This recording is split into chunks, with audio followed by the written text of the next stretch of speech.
সাগরপাড়া থানার বড়সড় সাফল্য।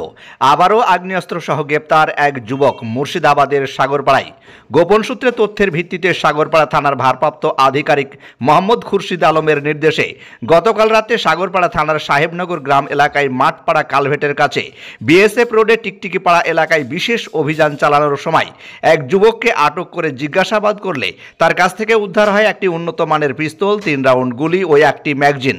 তারপর ওই যুবককে গ্রেপ্তার করে থানায় নিয়ে আসে সাগরপাড়া থানার পুলিশ। পুলিশ সূত্রে আরও জানা যায়, ধৃতের নাম ভাসান মণ্ডল ওরফে নয়ন, বয়স 22 বছর। তার বাড়ি সাগরপাড়া থানা এলাকায় বলে জানা যায়। তার বিরুদ্ধে একটি নির্দিষ্ট মামলা দায়ের করা হয়। তবে ওই আগ্নেয়াস্ত্র বিক্রি না বাংলাদেশ থেকে পাচার তার তদন্ত শুরু করেছেন সাগরপাড়া থানার পুলিশ। আজ সোমবার গ্রেপ্তারকৃত ব্যক্তিকে 5 দিনের পুলিশ রিমান্ডের আবেদন চেয়ে উচ্চ আদালতে পাঠানো হয় বলে পুলিশ সূত্রে খবর। Bureau report. আপনারা দেখছেন ডমকল MK TV।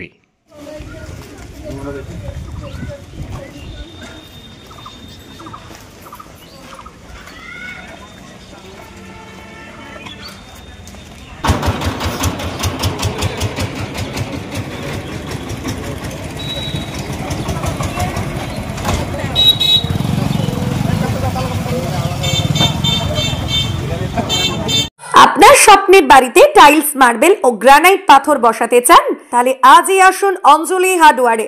ঠিকানা হরিহরপাড়া পার হাউসের নিকট। মোবাইল নাম্বার 9800968896 অথবা 9002359393।